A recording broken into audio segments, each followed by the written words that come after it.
scavenger hunt looking for answers to some questions. I went ahead and found those, and I would like for you to check yours with me. What is Earth's closest neighbor? You could find the answer to that on page 249 in the first paragraph.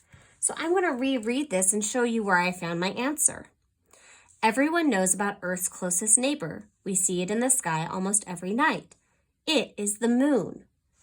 Instead of just writing moon here as my answer, I gave a complete sentence. The moon is our closest neighbor. I put the page number here to help me when I come to help you.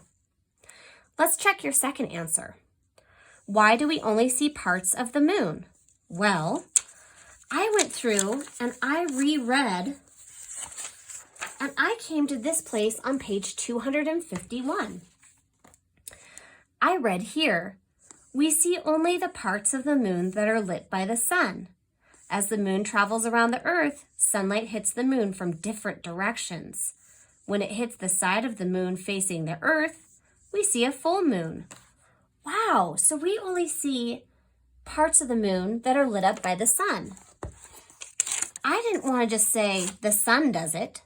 I made a complete sentence. We see the parts of the moon lit up by the sun. There's the page number. That was to help me. The final thing you had to find in your scavenger hunt was, what does the moon look like? You had to find some words. I found my words here on page 252. If you read these two paragraphs, they're really descriptive. And these are the words that I found that explain what the moon looks like. There are gray rocks, there's dirt, mountains, valleys, and craters. I put the word big here because I wanted to remember that some of those craters are hundreds of miles wide. And finally, my picture. Doesn't have to be the best, but I have my moon here. I wanted to draw some craters. I wrote the word craters. I have mountains, and then I used my pencil to color in some gray rocks and dirt. How'd you do on your scavenger hunt today?